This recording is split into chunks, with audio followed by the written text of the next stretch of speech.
Jo stepped out of her car and looked up at the 2-story building she grew up in.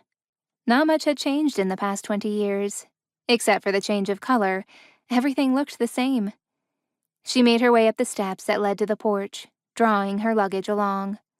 She went to ring the doorbell when the sound of laughter that seemed to be coming from the back of the house caught her attention. Leaving her belongings by the door, she walked around the wraparound porch until she came upon her mother, her sisters, and her niece Aurora. Cora and her mother were on the porch swing that moved gently back and forth, while Andrea and Aurora sat in bamboo chairs looking out at the harbor. The sun that was now halfway down lightly tinted the water, which was darkened by the absence of the full spectrum of light. Each woman had a glass of wine in their hands. "I hope you left some wine for me," she spoke, breaking her family out of their conversation. "Jo!" Andrea said excitedly, getting out of her chair to hug her sister. Jo held her sister tightly. "Hi, Dre." Shortly after Andrea released her, she felt another pair of hands pull her into another embrace.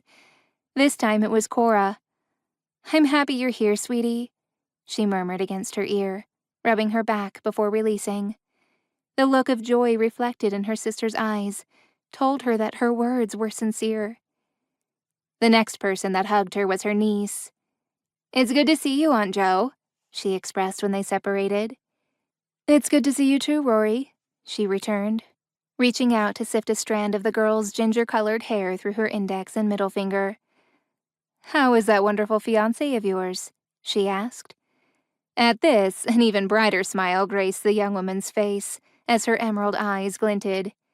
It reminded Jo so much of Tracy's own expressions when talking about Josh.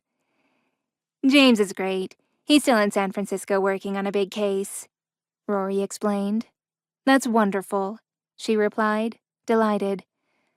"Hi, Mom," she greeted Becky, who was a few feet away from her, but looked at her with cautious eyes. "How are you?"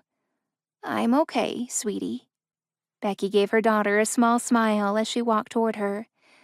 "Better now that you're all here," she revealed before taking her youngest daughter into her arms and hugging her gently. Jo hugged her mother carefully, as if she were a delicate flower that would crumble if she held her any other way.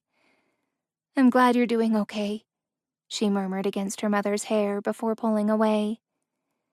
"Why didn't you tell us you were coming? We could have prepared your old room and probably ordered something from the restaurant," Cora asked as she leaned against the porch railing.